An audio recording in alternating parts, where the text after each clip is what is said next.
দিল্লিতে একটা double murder হয় মুকেশ সাক্সেনা আর তার মা শান্তি সাক্সেনার। এটা একটা রিভেঞ্জের কেস মনে হচ্ছিল, কিন্তু ক্রাইম ব্রাঞ্চ হরিশ জয়সওয়ালের কাছ থেকে লিড পায়, যা এই কেসটাকে একটা অন্য মোড় দেয়। আজ রাতে আমরা এই কেসের দ্বিতীয় তথা শেষ ভাগে জানব যে কি ছিল এই ছেলে এবং মাকে খুনের আসল কারণ। 2014 17 সেপ্টেম্বর সকালে মুকেশ আর তার মা শান্তি সাক্সেনাকে তাদের নিজেদের বাড়িতে মৃত অবস্থায় পাওয়া যায়। মুকেশের বোন পূজা মুকেশের অতীত জীবনের প্রথম অধ্যায় খোলে। সে পুলিশকে জানায় যে এই খুনটা হয়তো বদলা হিসাবে হতে পারে। জানা যায় যে 3 বছর আগে মুকেশের সঙ্গে অস্মিতার বিয়ে হয়েছিল, আর বিয়ের 1.5 বছর পর জানা যায় যে অস্মিতার এইডস আছে। এই খবরে তার বাবা মা অনিল এবং কবিতা ভীষণভাবে ধাক্কা খান। তারা মুকেশের দিকেই আঙুল তোলেন, কিন্তু মুকেশের মা আর বোন অস্মিতা আর তার মা বাবার দিকেই দোষারোপ করে। তারা বলে যে অস্মিতার হয়তো বিয়ের আগে থেকেই এই অসুখটা ছিল, আর সেই হয়তো মুকেশকে এই অসুখটা দিয়ে থাকবে। দুটো পরিবারের মধ্যে অনেক ঝগড়া হয়, আর শেষমেশ মুকেশ স্বীকার করে যে বিয়ের আগে তার শরীরে এইডস বাসা বেঁধেছিল আর বিয়ের পর অস্মিতাকে ইনসেক্ট করেছে। মুকেশ জানায় যে তার বন্ধু হরিশ জয়সওয়াল এবং দীনেশ পূজারি ছাড়া আর কেউ এই বিষয়ে জানত না। মুকেশ সবাইকে বলে যে সে তার বাবার হঠাৎ মৃত্যুর পর তার বিজনেস এবং সব দায়িত্বই ভালোভাবে পালন করেছিল, কিন্তু সে তার নিজের জীবন উচ্ছৃঙ্খলভাবে কাটিয়েছিল। সে প্রস্টিটিউটদের কাছে যেত, আর যার ফলে HIV পজিটিভ হয়ে গেছে। কিন্তু এই অসুখটা থাকা সত্ত্বেও সে অস্মিতাকে বিয়ে করে, আর বিয়ের 2 বছর পর অস্মিতা এইডসের কারণে মারা যায়। এই ঘটনার পর অস্মিতার বাবা মা অনিল আর কবিতা ক্ষিপ্ত হয়ে ওঠেন। এখন এটাই প্রশ্ন ছিল যে অনিল আর কবিতা কি এই ডাবল মার্ডারটা বদলা নেওয়ার জন্য করিয়েছিলেন? কিন্তু অনিল আর কবিতা এই খুনের ব্যাপারে সরাসরি অস্বীকার করেন। তারা পুলিশকে জানান যে মুকেশকে তারা কঠোর থেকে কঠোরতম শাস্তি দিতে চাইতেন, কিন্তু তাকে মেরে নয়, বরং আইনি অপরাধী বানিয়ে। সেই সময় মুকেশের হিস্ট্রি পুলিশকে হরিশ জয়সওয়ালের দিকে নিয়ে যায়, যে কিনা মুকেশের বন্ধু ছিল। হরিশের কথায় ইঙ্গিত পাওয়া যায় যে হয়তো হরিশই মুকেশকে খুন করিয়ে থাকবে, কিন্তু হরিশ তার বন্ধু এবং তার বৃদ্ধা মাকে কেন মারতে যাবে? পুলিশ জানতে পারে যে হরিশ একজন রিকভারি এজেন্ট, আর মার্ডারের পরের রাত থেকে তার মোবাইল সুইচ অফ ছিল, আর সে তার পুরনো ভাড়া বাড়িও ছেড়ে দিয়েছিল। সেই সময় হরিশ জয়সওয়াল তার বন্ধু দিলীপের সঙ্গে কোনো এক উদ্দেশ্য নিয়ে অজয় দুবের সঙ্গে দেখা করে। সেই অজয় যার স্ত্রী শীতলের সঙ্গে হরিশের অ্যাফেয়ার আছে। শীতল অজয়ের ফোন বন্ধ থাকা দেখে উদ্বিগ্ন হয়ে পড়ে। পুলিশের কাছে অনেক প্রশ্ন আছে যেগুলো তারা হরিশকে জিজ্ঞেস করতে চায়, কিন্তু হরিশকে তারা ধরতে পারছে না। তারা তার স্ত্রী সোনালের কাছে পৌঁছে যায়। কিছুদিন আগেই সোনাল হরিশের বিরুদ্ধে ডোমেস্টিক ভায়োলেন্সের কমপ্লেন করেছিল। তাহলে হরিশ জয়সওয়ালের কাহিনীটা কি ছিল এবার? তারপর সোনাল, তোমাকে যা জিজ্ঞেস করা হচ্ছে তার উত্তর দাও। তোমার জীবনের সঙ্গে থাকা জয়সওয়াল এখন কোথায়? হরিশ জয়সওয়ালকে খুঁজছি আমরা। হরিশকে আমি 1 বছর আগেই ছেড়ে দিয়েছিলাম। সে আমার জন্য মরে গেছে ভাবুন। সোনাল, হরিশ দুজনকে খুন করেছে, আর আমরা এটা জানতে চাই কেন এই ডবল মার্ডার করেছে। এইসব ব্যাপারে আমি কিছু জানি না। আমি আশ্চর্যও হব না যদি ও এই কাজটা করে থাকে। তো ও একজন ফ্রড আর খুবই নিচু মনের মানুষ। ওইটা তো আমার পোড়া কপাল যে আমি ওকে চিনতে পারিনি। বোকার মতন ভালোবেসে ফেলেছিলাম ওকে। মা বাবা কিছুতেই মানছে না হরিশ। তো ছেড়ে দেবে আমাকে? না, তোমাকে ছাড়তে পারবো না আমি। কিন্তু যদি কখনো বিয়ে করি, বাবা মা আমার সঙ্গে কোনো সম্পর্ক রাখবে না, আর পরিবারের আশীর্বাদ ছাড়া তোমার সঙ্গে কখনো আমি সুখে থাকতে পারবো না। আমার কাছে ফ্যামিলি নেই। আমি কষ্ট করে নিজের জীবন তৈরি করেছি, আর হয়তো তোমার মা বাবার তুলনায় আমার কোনো যোগ্যতাই নেই, কিন্তু শুধু এর জন্যই আমি সুখী হতে পারবো না। এরকম ভাবে বলো না হরিশ। তাহলে তুমি সিদ্ধান্ত নিয়ে নাও যে আমরা নিজেদের মতো করে বাঁচব, না অন্যের হাতের পুতুল হয়ে জীবন কাটিয়ে দেব। ওদের অহংকারের সামনে আমাদের ভালোবাসা বলি দেব। ওর মিষ্টি মিষ্টি কথার সামনে আমি দুর্বল হয়ে গেছিলাম স্যার, কিন্তু ওর আসল রূপটা খুব তাড়াতাড়ি আমার সামনে এসে যায়। 1 নম্বরের মিথ্যেবাদী আর খুবই নোংরা লোক ছিল ও। ওর এগেনস্টে ডোমেস্টিক ভায়োলেন্সের কেস করেছিলাম আমি, কিন্তু তারপর শুধু আমার কেসটাই ছিল না, ওর এগেনস্টে এরকম আরো অনেক ফ্রড কেস ছিল। কিরকম ধরনের ফ্রড? বিভিন্ন লোকেদের হয়ে লোন অ্যারেঞ্জমেন্ট করতো ও, আর তারপর চিটিং করে তাদের টাকা চুরি করে নিত। সোনাল, তুমি মুকেশ সাক্সেনাকে চিনতে? কই না তো, প্রথমবার নাম শুনছি। মুকেশ হরিশের বন্ধু ছিল, আর আমাদের সন্দেহ যে হরিশ মুকেশকে খুন করেছে, আর ওর মাকেও। আশা করব যে হরিশ তাড়াতাড়ি ধরা পড়ুক। ওর আর কোনো বন্ধু বা আত্মীয়? আমি আর হরিশের সম্পর্কে কিচ্ছু জানি না। হরিশ জয়সওয়ালের পাঞ্জাবের অ্যাড্রেস আছে, আর কিছু না। আর ওটাও হয়তো ওর মতোই মিথ্যে হবে। তাও একটা টিম পাঠিয়ে দাও পাঞ্জাবে, যদি কোনো ইনফরমেশন পাওয়া যায়। স্যার। এই দুই বন্ধু হরিশ আর মুকেশ, এদের অতীতে একটা জিনিস তো common. Yes sir, cheating. Harish cheating করে সোনালকে বিয়ে করেছে, আর মুকেশ চিটিং করে অস্মিতাকে। বানসাল, ইংরেজিতে একটা কথা আছে, the birds of the same feather flock together. দুজনে একই পথের পথিক। হরিশ জয়সওয়াল? সরি স্যার, আমি তো এই নামটা এর আগে কখনো শুনিনি। পূজা দেবী, এই লোকটির প্রতি আমাদের সন্দেহ তীব্র। মুকেশের কল রেকর্ড দেখে আমরা জানলাম যে হরিশের সঙ্গে রোজ ওর কথা হতো, আর খুনের রাতেও হরিশের সঙ্গে কথা হয়েছে, আর খুনের পরে হরিশের ফোন সুইচ অফ আছে, আর ও ভাড়ার বাড়ি ছেড়েও পালিয়ে গেছে। সত্যি কথা বলতে কি স্যার, আমরা আমাদের দাদাকে কখনো বুঝতেই পারিনি। বাবা আমাদের ছেড়ে চলে যাওয়ার পর আমাদের দেখাশোনা, দোকান আর সংসার সামলাতেই দাদা ব্যস্ত থাকতো। কারা দাদার বন্ধু ছিল, বাড়ির বাইরে কাদের সঙ্গে মিশতো, সেটা না কখনো দাদা আমাদের বলেছে, আর না কখনো আমরা জিজ্ঞেস করেছি। আসলে ওই দাদার রোগটার ব্যাপারে যখন জানতে পারি, তখনই পরিষ্কার হয়ে যায় যে দাদার সঙ্গটা ভালো ছিল না। না স্যার, আমি শান্তিদির ঘরে এই লোকটাকে যাওয়া আসা করতে দেখিনি। কখনো দেখেননি? না স্যার, শান্তিদির ঘরে ততদিনই যাওয়া আসা ছিল যতদিন অস্মিতা বেঁচে ছিল। ও মারা যাওয়ার পর এই মা ছেলে কেমন যেন চুপচাপ হয়ে গেছিল।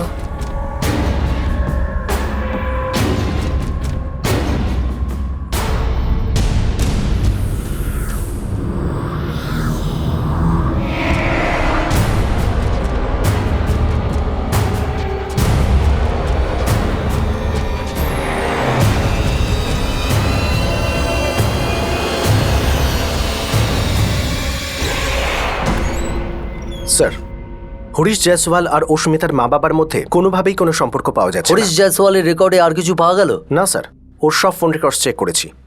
ওর সব ফোন রেকর্ডসই কোনো না কোনো কাজের ব্যাপারে হতো, কাউকে লোন দেওয়া অথবা লোন নেওয়া। আর ওই পাঞ্জাবের অ্যাড্রেসটা, সেটার কি খবর? স্যার, ওখানে ওর মা বাবা থাকে, কিন্তু টিম ওদের থেকে বেশি কিছু পায়নি। সাহেব, হরিশ তো অনেক দিন আগে বাড়ি ছেড়ে চলে গেছে। এখন কোথায় আছে ও? অনেক বছর হয়ে গেছে, আমি তো ওকে কোথাও দেখিও নি, আর ফোনে ওর সঙ্গে কোনো কথা হয়নি। কিন্তু বাড়ি কেন ছেড়ে গেছিল? আমার ছেলে ছোটবেলা থেকে একটু আলাদা।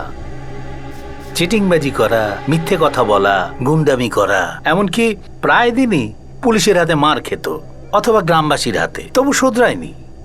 তারপর আমি ওকে বলে দিলাম, এইসব ঝামেলা ছাড়ো, নয়তো বাড়ি ছাড়ো। তারপর স্যার বাড়ি ছেড়ে চলে গেল। খুব অদ্ভুত লাগছে বানসাল, একটা ডাবল মার্ডার হয়েছে আর আমাদের কাছে একটা সিঙ্গেল সূত্রও নেই।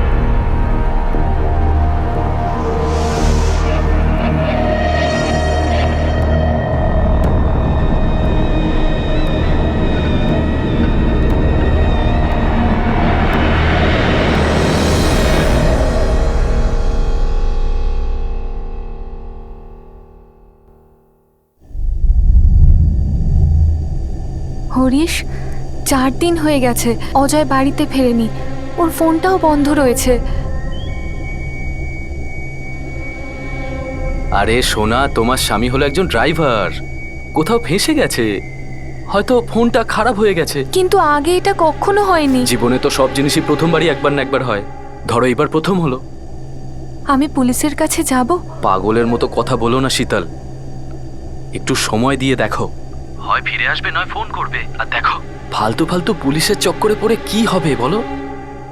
পুলিশের থেকে দূরেই থাকো।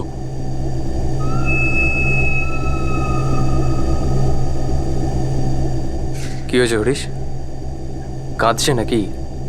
হ্যাঁ,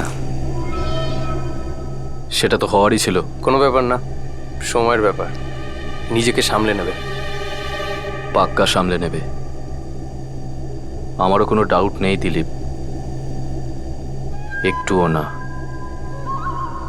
স্যার, নিশান একদম ঠিক বোতলে লাগিয়েছেন। এই রয়্যাল ব্লু মদটা আমাদের রুহিয়ানগরে একটা মদের দোকানে পাওয়া যায়।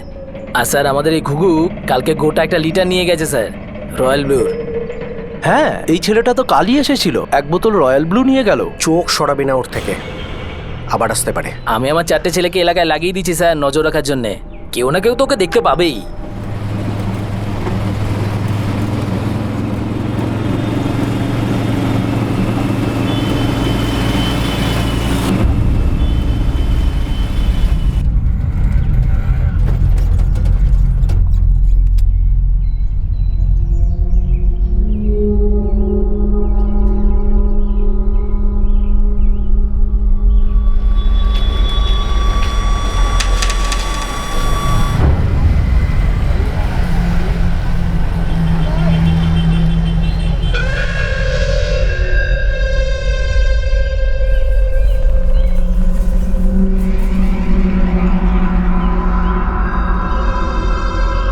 ঘুঘু এখন কোথায়? আমার চোখের সামনেই ঘুরছে, ফলো করছি। খেয়াল রাখিস ধান খেয়ে যেন উড়ে না যায়। স্যার, পায়রাকে লোকেট করে গেছে। পায়রাটাকে এবার কাস্টাডিতে নিয়ে আসতে হবে।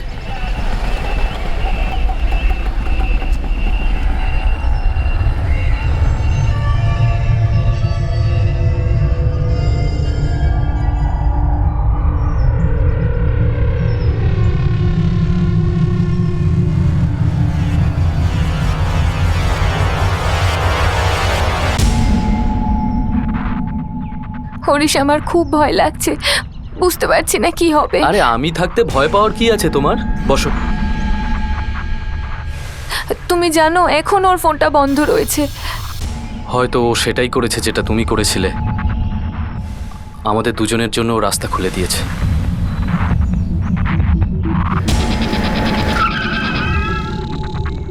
ভিতরে বসে আছে স্যার, কোনো বৌদির সাথে ফষ্টি নষ্টি করছে স্যার।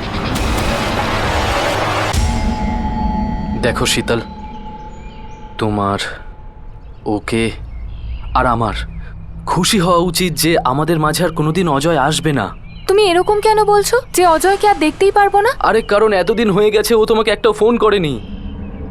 হয়তো ও কারোর সাথে পালিয়ে গেছে কোথাও।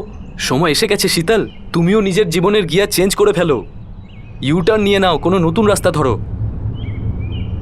দেখো শীতল, কোনো জিনিস যখন ধরাছোঁয়ার বাইরে চলে যায় তখন সেটাকে ছেড়ে দেওয়াই সবচেয়ে বুদ্ধিমানের কাজ।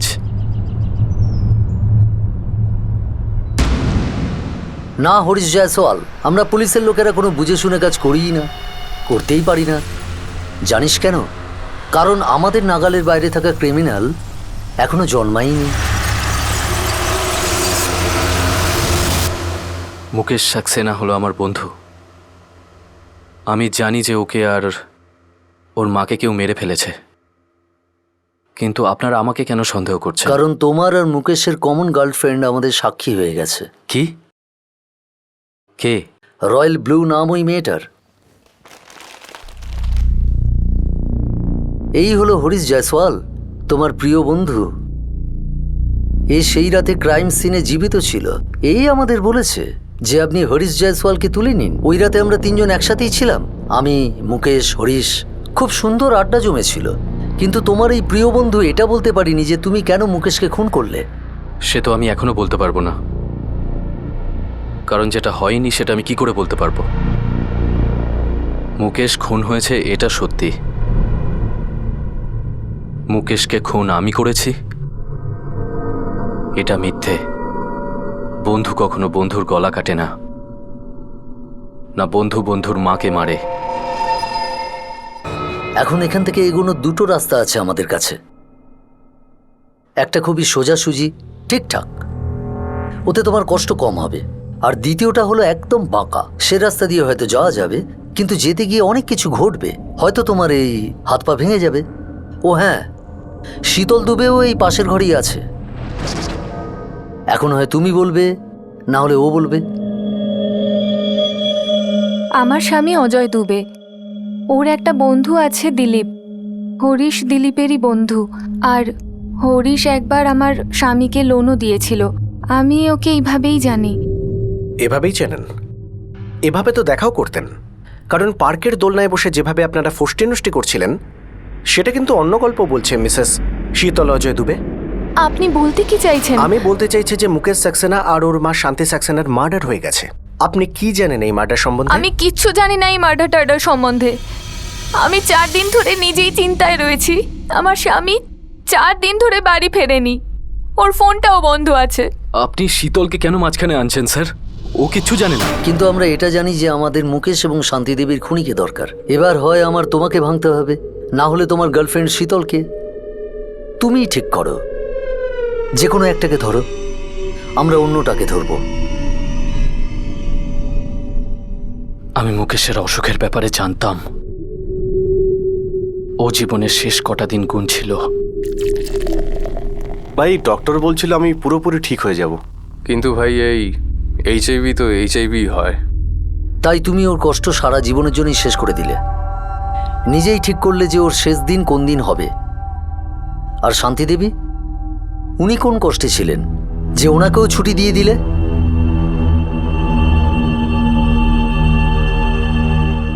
আমি চলে যাচ্ছি ভাই, এই অসুখ আমায় শেষ করে দেবে। মুকেশ, আমি বুঝতে পারছি ভাই। আমি অস্মিতাকে ফাঁসাতে চাইনি ভাই, ওকে মিথ্যে কথা বলতে চাইনি। আমি চাইনি যে ওরও আমার অসুখটা হোক, কিন্তু মা না জোর করেছিল, বিয়ে কর বিয়ে কর বিয়ে কর। ছাড় না ভাই, যা হয়ে গেছে তা বাদ দে, সামনের দিনগুলোর কথা ভাব। সামনের দিকের কথা ভেবে কি হবে? একটা ওষুধের জন্য প্রচুর টাকা যাচ্ছে, তার মধ্যে অস্মিতার বাবা মা আবার কেস করেছে। আমি একদম বিক্রি হয়ে গেছি। ছোট একটা দোকানও ছিল, তাও বিক্রি করতে হলো। তাও আমি সামলাতে পারছি না।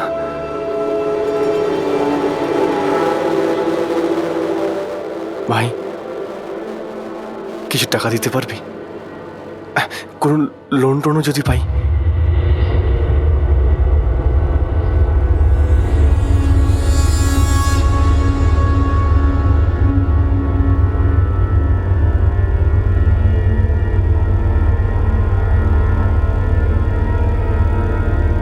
লোন টোন ছাড়, আপাতত এটা রাখ। সব মিলিয়ে ৭৫,০০০ টাকার কাছাকাছি হবে। তোর মন অনেক বড় ভাই, তোর এই উপকার আমি কোনোদিনও ভুলবো না। পাগল হয়ে গেছিস? বন্ধুর মধ্যে আবার এসব কি? একজন ভালো বন্ধুর মতো কিছু না বুঝে, কিছু না হিসেব করে যা ছিল সব দিয়ে দিয়েছিলাম। তারপর আমার খারাপ সময় এলো, আমার উপর কেস করা হলো, আমার অনেক টাকার দরকার ছিল। আমি যখন মুকেশকে চাইলাম। কি বলছিস ভাই? আমার কাছে পরের ইঞ্জেকশনটা নেওয়ার জন্য টাকা নেই, আমি তোর ৭৫,০০০ টাকা কি করে দেবো ভাই? না, আমি চাইতাম না তোর কাছে ভাই, কিন্তু ১ টাকা ১ টাকা করে জমাচ্ছি। কিছু কর ভাই, যদি টাকা না দিস তাহলে মরে যাব পুরো। যদি আমি কিছু করতে পারতাম তোর জন্য, কিন্তু আমি অবশ্যই চেষ্টা করব। তোর সমস্ত টাকা না হলেও কিছু টাকা তোকে অবশ্যই দিয়ে দেব। কিন্তু না, দেয়নি, ১ টাকাও ফেরত দেয়নি। ও আসলে দিতেই চাইতো না। ও আসলে শুধুমাত্র নিজের চিকিৎসা, নিজের কেস, এগুলো ছাড়া আর কিচ্ছু দেখতে পেত না। স্যার, আমি ওকে খুব ভালো করে বুঝিয়েছিলাম, খুব গালি দিয়েছিলাম আর ধমকও দিয়েছিলাম, কিন্তু এতে ওর কোনো এফেক্ট হয়নি। এমন কি এমার্জেন্সি ছিল তোমার? শীতল, আমি শীতলের সাথে পালিয়ে গিয়ে বিয়ে করতে চেয়েছিলাম, সেটেল হতে চেয়েছিলাম। আমার ওপর অনেক দেনা ছিল, সেগুলো মেটাতে চেয়েছিলাম। তারপর আমি সবকিছু ফুল অ্যান্ড ফাইনাল করে দেওয়ার জন্য মুকেশের বাড়িতে গেলাম, শেষবারের জন্য।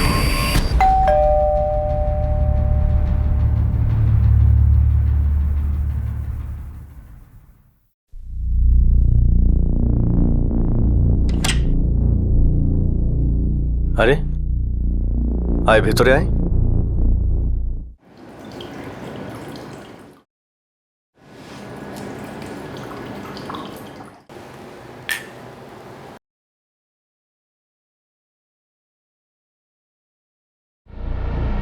মুকেশ, আমি পুরো দুনিয়াকে বোকা বানাই, আর তুই আমাকে বোকা বানিয়ে দিলি। বোকা তো ভাগ্য আমাকে বানিয়েছে। আমরা দুজনে কত মজাই না করেছি, কত ভালো সময়ও কাটিয়েছি, কিন্তু এই অসুখটা তো আমারই হলো, তাই না? আমারই হলো এই অসুখটা। তোর সমস্যা দেখলে আমার একটুও সমস্যা কমবে না তাতে। এক কাজ কর, তুই এই বাড়িটা বেচে দে, তোর মায়ের গয়না বেচে দে, যা করে হোক তুই আমাকে আমার টাকা ফেরত দে। আরে তুই তো আর 4 দিন বাঁচবি, আর আমার সামনে তো সারা জীবন এখনো পড়ে রয়েছে রে। আর তাছাড়াও দুটো জীবন। শীতলকে বিয়ে করার কথা ভাবছি। দেখ ভাই, তুই আমার সামনে মায়ের গয়না বিক্রির কথা বলবি না। উনি এখনো বেঁচে রয়েছেন। যদি এই বাড়ি আমি বিক্রি করে দিই, তাহলে আমি মারা গেলে মা কোথায় থাকবে, কোথায় যাবে? আমি তোকে আগেও বলেছি, তোর টাকা ফেরত দেওয়ার জন্য একটা কানা করিও আমার কাছে নেই। মাথা গরম হয়ে যাচ্ছিল আমার। আমি জেনে গেছিলাম আমার 75,000 টাকা গেছে জলে। এক চিটার সব কিছু সহ্য করতে পারে, কিন্তু নিজের সঙ্গে চিটিং নয় স্যার।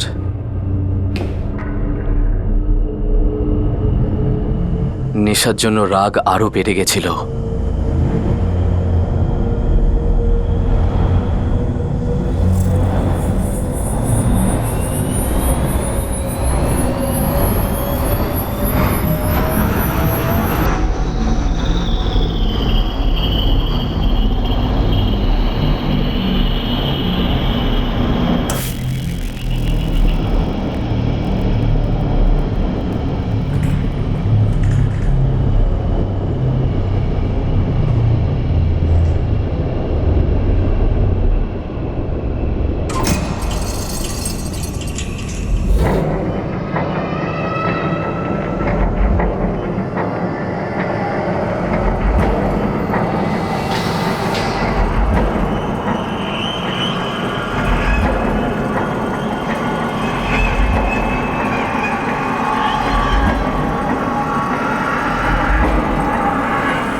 মুকেশ, কি হলো? কি হয়েছে মুকেশ? মুকেশ, হরিশ, এটা কি করলি তুই? মুকেশ, চোখ খোল বাবা, চোখ খোল। মুকেশের মা আমাকে দেখতে পেয়েছিল। যদি ওনাকে না মারতাম তাহলে আমি ফেঁসে যেতাম।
তুমি মুকেশ সাক্সেনাকে এই জন্য খুন করলে যে ও তোমার টাকা ফেরত দেয়নি বলে?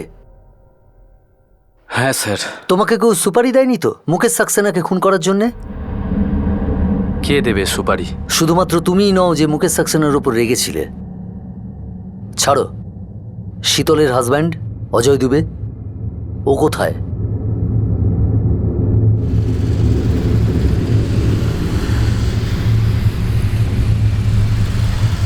কিরে ভাই হরিশ, গাড়ি কোথায়? ভাই 1 থেকে 1.5 ঘন্টা তো এখানে পৌঁছতে পৌঁছতে লেগেই যাবে। ভাই 8:30 তো বেজেই গেল। একটা কাজ করি, কোনো এক ধাবায় যাই, রুটি টুটি খাই। চল চল।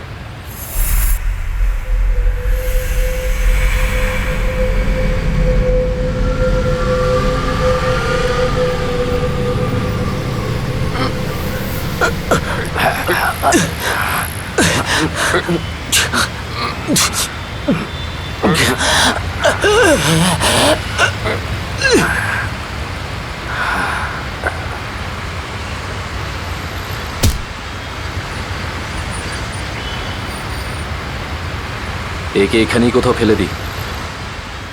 যতদিন লাশ কেউ খুঁজে পাবে ততদিনে গলে যাবে। হ্যাঁ, চল তোল।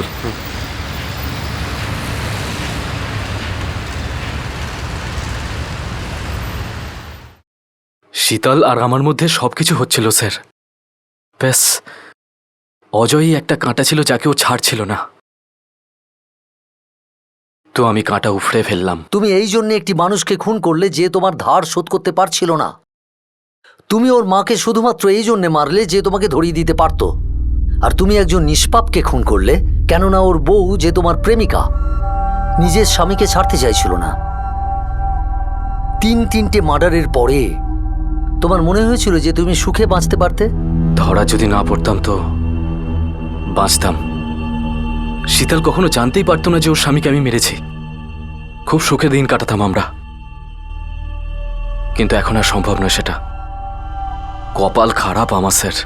নোংরা মনের মানুষরা এটা কি করে ভাবতে পারে হরিশ জয়সওয়াল? তুমি শুধু নোংরা নও, তুমি অতিরিক্ত খারাপ। এখন শুধু দেখে যাও ভাগ্য তোমাকে কোথায় নিয়ে যায়, কি শাস্তি হয় তোমার।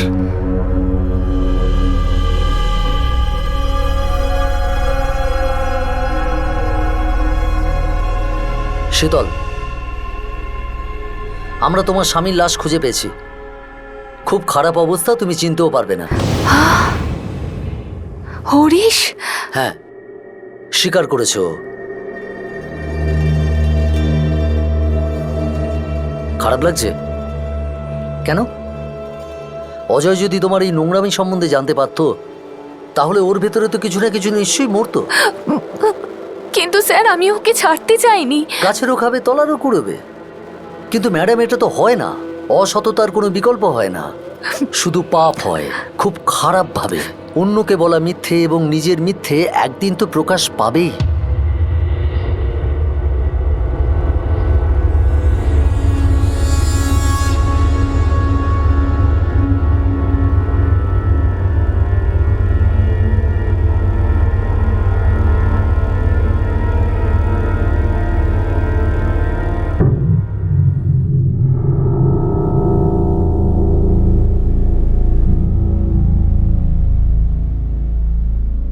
কবিতা, খুনি ধরা পড়েছে। মুকেশেরই কোনো বন্ধু হরিশ জয়সওয়াল। টাকা পয়সা নিয়ে ঝামেলা ছিল। মুকেশ ওর টাকা ফেরত দেয়নি। আর এই হরিশ জয়সওয়ালের মনে হয়েছিল ওকে ঠকানো হয়েছে। হ্যাঁ, রাগের মাথায় মেরে দিল। আর শান্তি দেবী? উনি খুনিকে দেখে ফেলেছিলেন, এই জন্যে ওনাকেও।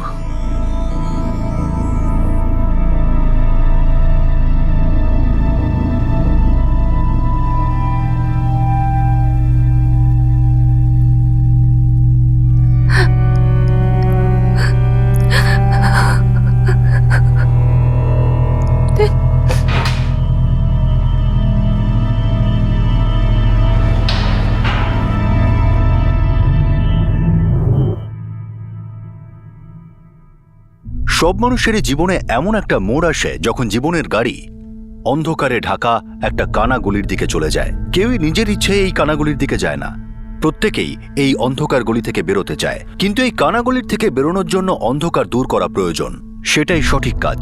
অন্ধকারের মধ্যে চালানো হাত পা বা তীর প্রায়শই ভুল নিশানায় লাগে, নিরপরাধ মানুষদের আঘাত করে থাকে আর তাদের প্রাণ নিয়ে নেয়। ঠিক সময় চিকিৎসা করালে মুকেশ ভালো একটা জীবন পেত। অস্মিতারও এরকম অসময়ে ছটফট করে মরার পরিস্থিতি আসতো না। আর এটা হতেই পারে না যে শীতল এই বিষয়ে জানতো না যে হরিশের সাথে অ্যাফেয়ার করার অর্থ হলো নিজের স্বামী অজয় দুবের সাথে প্রতারণা। হয়তো সে অ্যাফেয়ারটা গোপন করত, কিন্তু হরিশের লালসা এই বোঝাপড়া কোনোদিন স্বীকারই করত না।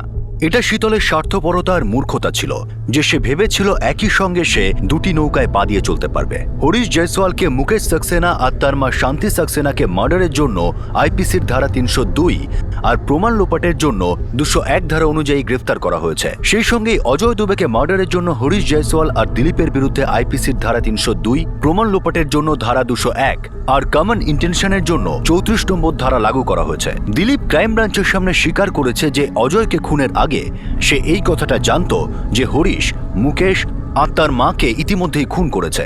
সে ভেবেছিল যে হরিশ যদি ডাবল মার্ডার করে বেঁচে যেতে পারে তাহলে অজয়ের খুনও কখনো ধরা পড়বে না। এটা শুধুমাত্র দিলীপের ভ্রান্ত ধারণা ছিল। আমাদের আজকের দ্বিতীয় কেসেরও অপরাধী ভ্রান্ত ধারণার অন্ধকারে ফেঁসেছিল। তার মনে হয়েছিল যে যখন সবকিছু পুড়ে যায় তখন আর কিছু অবশিষ্ট থাকে না।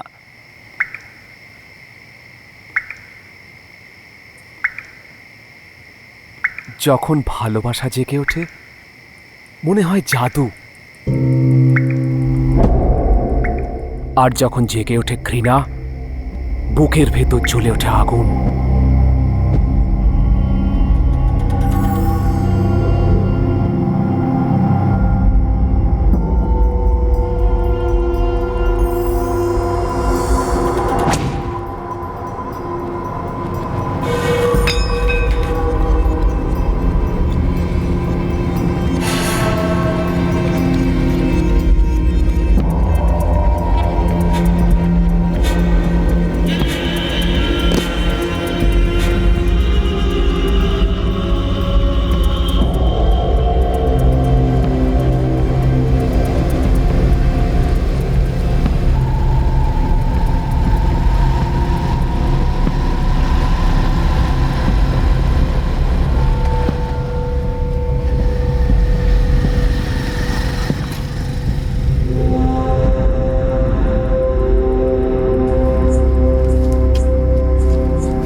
পরিবারের ভালোবাসা নাকি একটি নারীর প্রতি প্রেম, কোনটা ঠিক, কোনটা চোখের ভুল? শেষে তো সত্যি এটাই হলো যে আমি জ্বলে পুড়ে ছারখার হয়ে যাচ্ছি।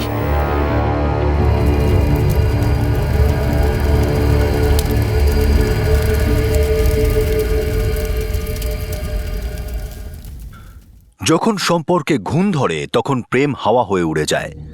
কিন্তু সেটা কি সত্যি সম্পর্ক ছিল নাকি একটা অনেক বড় মায়াজাল? কিন্তু এই অনেক বড় মায়াজালের থেকেও একটা ভ্রান্ত ধারণা আছে যে যদি কারো প্রাণ নেওয়া হয় তাহলে ঘৃণার আগুন ঠান্ডা হয়ে যেতে পারে আর মৃতদেহের সঙ্গেই রহস্য চাপা পড়ে যায়। কিন্তু মৃতদেহের মধ্যে রহস্য লুকিয়ে থাকতে পারে না, বিশেষত তাঁদেরই খুনের কাহিনী যা তারা নিজেরাই বলতে থাকে নিজেদের ভঙ্গিতে।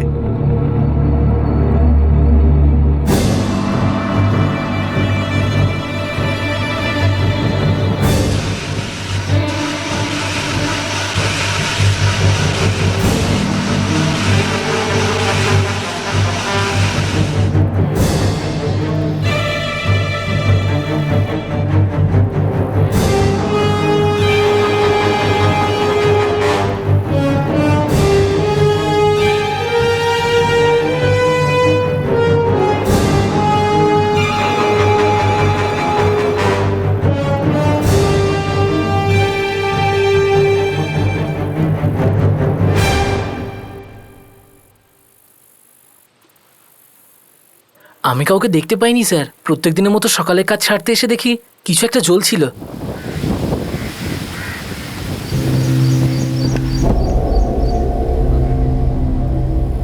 চোখের থেকে আমার ঘুম উড়ে গিয়েছিল স্যার। আমি ভাবছিলাম সকাল সকাল কে আবার কি পোড়াচ্ছে, আর খুব খারাপ গন্ধ আসছিল স্যার। মনে হলো নিশ্চয়ই কোনো গড়বড় আছে। কাছে গিয়ে দেখি ওটা একটা বডি স্যার। ওটা দেখে আমি খুব ভয় পেয়ে যাই স্যার, আর তারপর আপনাদেরকে খবর দিই। তোমরা সবাই কাছাকাছি থাকো। না সাহেব, আমাদের মধ্যে থেকে এখানে কেউই থাকে না। হ্যাঁ সাহেব, পুলিশের গাড়ি এলো তাই দেখতে এলাম। নায়ক স্যার, মনে হচ্ছে ভিকটিম হ্যান্ডিক্যাপ ছিল। স্যার, এটা দেখুন। এটা তো কারো হাত মনে হচ্ছে, হয়তো ভিকটিমেরই হবে। লাশটা এখনো জ্বলছে, মানে লাশটাকে জ্বালানো হয়েছে বেশি সময় হয়নি। হ্যাঁ স্যার, লাশটাকে মাঝরাত বা ভোরের দিকেই জ্বালানো হয়েছে। ওই ছেলেটা রাজু, ওই ছেলেটা এখানে 6:30 থেকে 7টার মধ্যে এসেছিল। পুরো এরিয়া খুঁজে দেখো, আর আশেপাশের বস্তি আর পাড়াগুলোতে খোঁজ করো। মনে হচ্ছে ভিকটিম আর খুনি এই আশেপাশেরই বাসিন্দা।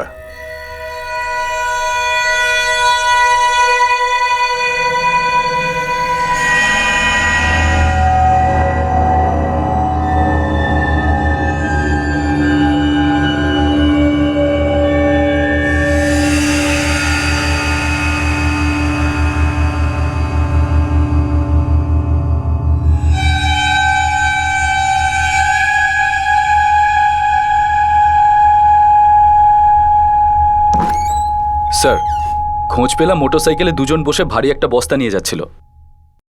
কে দেখেছে? ওই এলাকারই একটা দুধওয়ালা, ওর নাম হলো বংশী।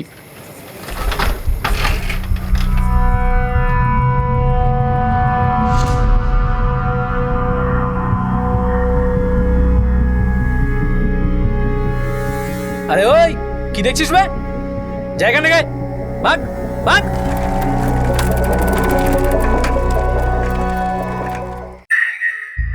মোটরসাইকেলের নাম্বার দেখেছিলি? না সাহেব, মুখটা তো দেখতেই পাইনি সাহেব। গাড়ির নাম্বার কোথা থেকে দেখব? এত অন্ধকার ছিল যে কিছুই দেখা যায়নি। যদি তুমি একটু ভেবে বলো বংশী, তাহলে আমাদের স্কেচ আর্টিস্ট ওদের ছবি আঁকতে পারবে। ছবি আঁকার কথা তখন উঠবে সাহেব যদি আমি দেখতে পেতাম। আমি বলছি না সাহেব, এত অন্ধকার ছিল আমি কিছুই দেখতে পাইনি। হ্যাঁ, ওদের দুজনের মাথায় সাদা টুপি ছিল, বোঝা গেল মুসলমান। Welcome to Beaton world. How may I assist you? নতুন ফ্ল্যাটের জন্য একটা স্ট্যান্ড ফ্যান আর কুলার নেব। এই পচা গরম থেকে একটু স্বস্তি চাই। বাজার চলতে সব ব্র্যান্ড আর ভরসাযোগ্য নয়। তার জন্য তো আমাদের ফ্যান আছে, all purpose bullet table fan, ceiling fan. আমাদের সিলিং ফ্যান কিন্তু 30 মাসের ওয়ারেন্টি সহ পাওয়া যায়। আছে ফারাটা 2 বছরের ওয়ারেন্টি, 17 থেকে 20 মিটার এয়ার ফ্লো, মধ্যবিত্তের সাধ্যের মধ্যে একমাত্র ভরসাযোগ্য ব্র্যান্ড বিটন। আমাদের কুলারের কিন্তু অনেক range, 45 litres, 50 litres, 70 litres, 90 litres, 110 litres. Honeycomb সহযোগে বিটনের সব কুলারের ওয়ারেন্টি 1 বছর। চেনা হাওয়ায় অচেনা অনুভূতির জন্য একমাত্র আদর্শ বিটন। গরমে স্বস্তি পেতে বিটনের ফ্যান হোক বা কুলার, আজই আনুন বাড়িতে। Vuitton, digitally yours.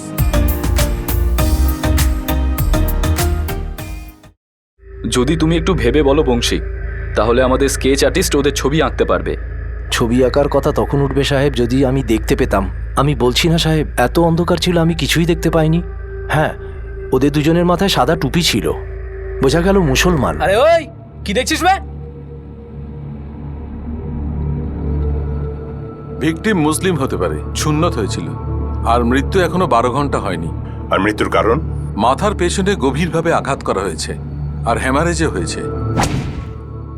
খুন করার পর পোড়ানোরও চেষ্টা হয়েছে। লাশকে আইডেন্টিফাই করা এত সহজ হবে না।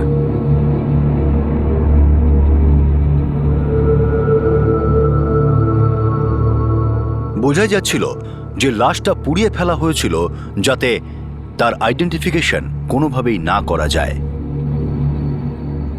কয়েকটি মিসিং কমপ্লেন্ট ম্যাচ হয়েছিল, সেগুলোর উপর দৃষ্টি দেওয়া হয়, কিন্তু এমন মনে হচ্ছিল যে এই পুড়ে যাওয়া লাশটা যেই ব্যক্তির ছিল তার মিসিং কমপ্লেন্ট হয়তো এখনো লেখানোই হয়নি। কিন্তু রাতের অন্ধকারে সেই লাশটাকে নিয়ে যাওয়ার জন্য যেই মোটরসাইকেলটা ব্যবহার করা হয়েছিল তাতে আলোকপাত করা হয়, কিন্তু দিল্লি এখনো অনেক দূরে ছিল। আরে চাচা, একটা পান দিন।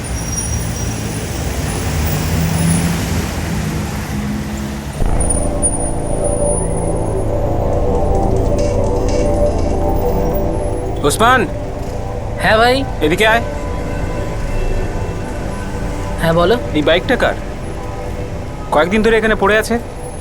আমি কি জানি সাগর ভাই, আমি তো ভেবেছিলাম তুমি হয়তো কাউকে বলেছো এখানে রাখার জন্য। আরে আমি যদি কাউকে বলতাম তাহলে কি তোকে আর জিজ্ঞেস করতাম? এটা আবার কোনো কেস খাওয়া বাইক নয় তো?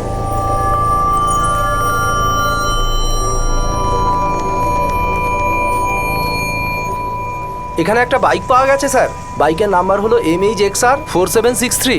এই বাইকটা মুলুনের একটা গ্যারেজের সামনে 2 দিন ধরে পড়ে আছে sir.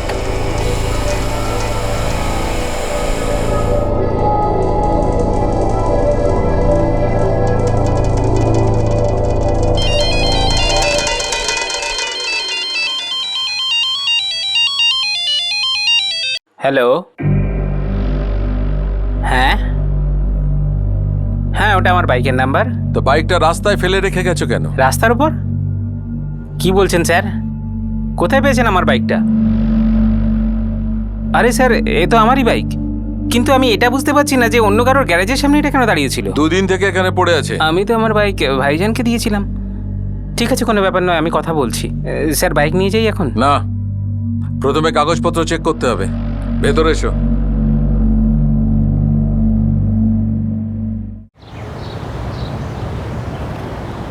The number you have called is currently switched off. Please try again later. আব্বু, ইমরান ভাইয়ের ফোন বন্ধ আসছে। আরে ইমরান ভাই কোনো পার্টিকে বাড়ি ফাড়ি দেখাতে নিয়ে গেছে হয়তো, আর এমনিতেও কখনো কখনো তো ফোন বন্ধ রাখি। কিন্তু ফয়সাল, ইমরান সাজিদের থেকে 2 দিন আগে মোটর বাইকটা নিয়েছিল, আর সেটা গ্যারেজে গেল কি করে?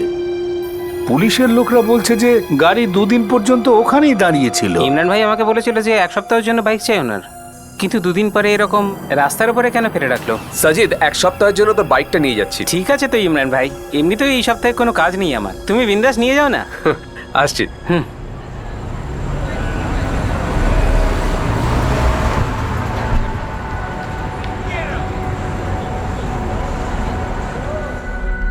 এই ফোনটা কখন থেকে বন্ধ আছে ইমরান আহমেদের?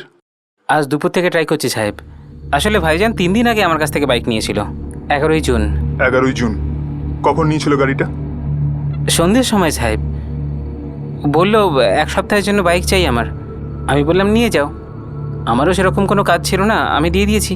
কিন্তু সাহেব, আজ আপনার পুলিশ স্টেশন থেকে ফোন এলো, বলল যে বাইক ওখানে 2 দিন ধরে মুলুনের কোনো গ্যারেজের পাশে 2 রাত ধরে পড়ে আছে। আচ্ছা, তোমার এই দাদা থাকে কোথায়? কোনো ঠিকানা ফিকানা জানো? আসলে ব্যাপারটা হলো স্যার যে আমাদের ইমরান ভাই ঠিক কোথায় থাকে সেটা আমরা জানি না, কিন্তু আমাদের সঙ্গে থাকে না। কিন্তু আমরা ফোনে টাচে থাকি সাহেব, প্রায় দিন কথা হয় আমাদের। আর আমি ওর বিবিদের সাথেও কথা বলেছিলাম। বিবিদের সঙ্গে? সাজিদ মিয়া, তোমার ইমরান ভাই তো 2 সপ্তাহ এখানে আসেনি, আর ও কোনো ফোনও করেনি।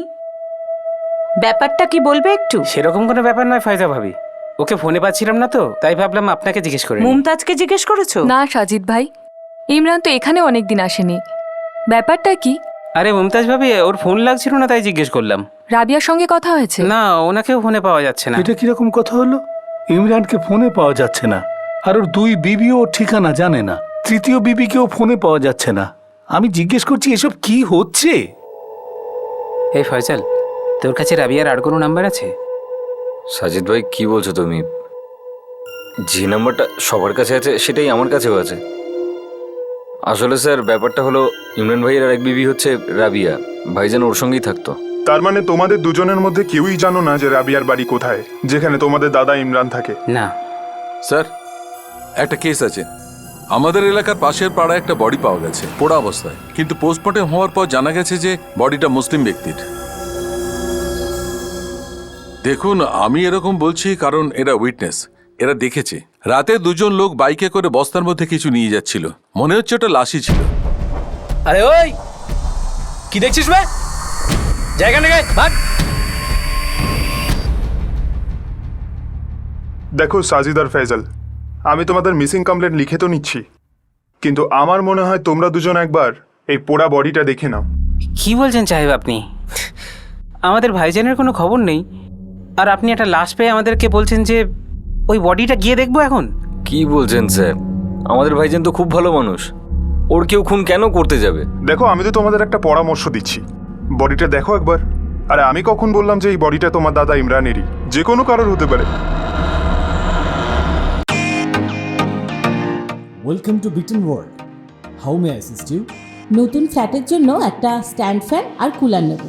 এই পচা গরম থেকে একটু স্বস্তি চাই। বাজার চলতে সব ব্র্যান্ড তো আর ভরসাযোগ্য নয়।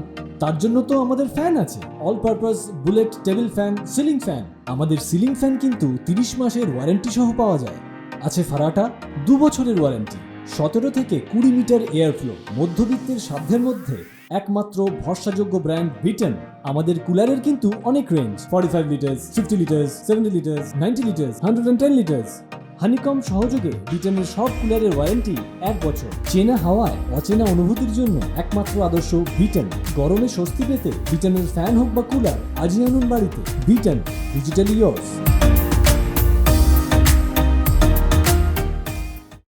দেখো, আমি তো তোমাদের একটা পরামর্শ দিচ্ছি, বডিটা দেখো একবার। আরে আমি কখন বললাম যে এই বডিটা তোমার দাদা ইমরানেরই? যে কোনো কারোর হতে পারে।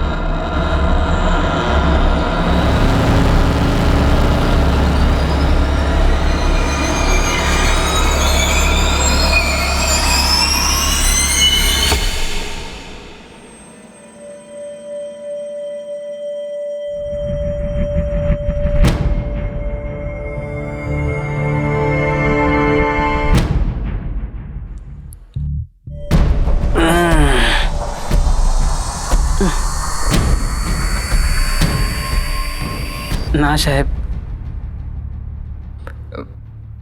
স্যার, একে চেনা তো খুবই মুশকিল।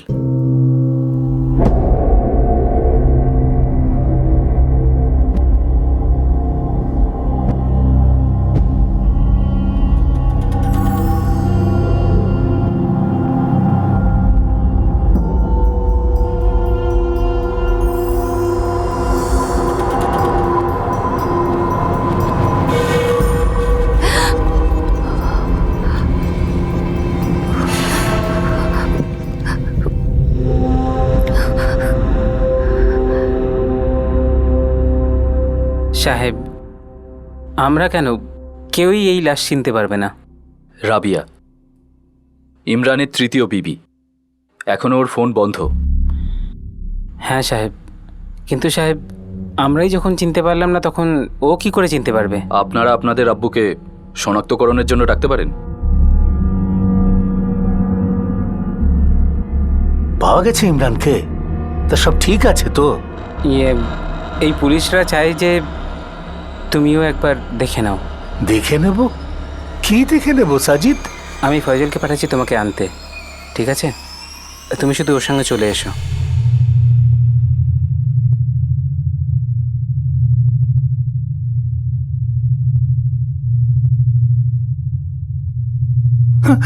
আবু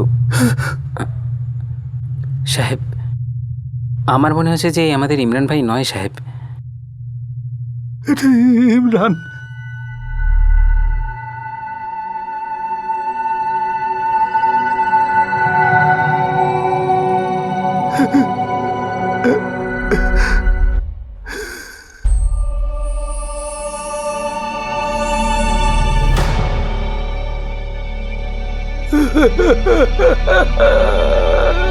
ইমরান,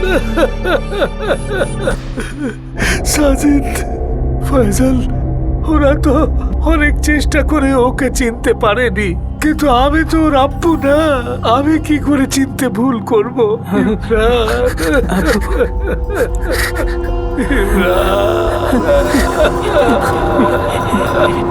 ভাইজান,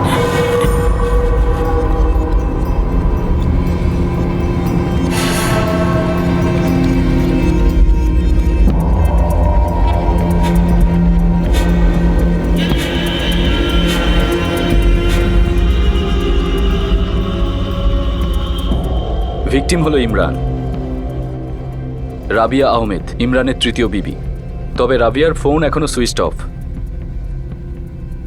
আর এই 2 মেয়া বিবি পরিবারের থেকে আলাদা থাকতো, আর এরা কোথায় থাকতো কেউ কিচ্ছু জানতো না। ইমরানের ভাই সাজিদ রাবিয়ার মা বাবার ঠিকানা দিয়েছে স্যার। চলো দেখা করে আসি নায়ক, আর আশা করি ওখানে গিয়ে কোনো মিসিং কমপ্লেন্ট পাবো না রাবিয়া আহমেদের।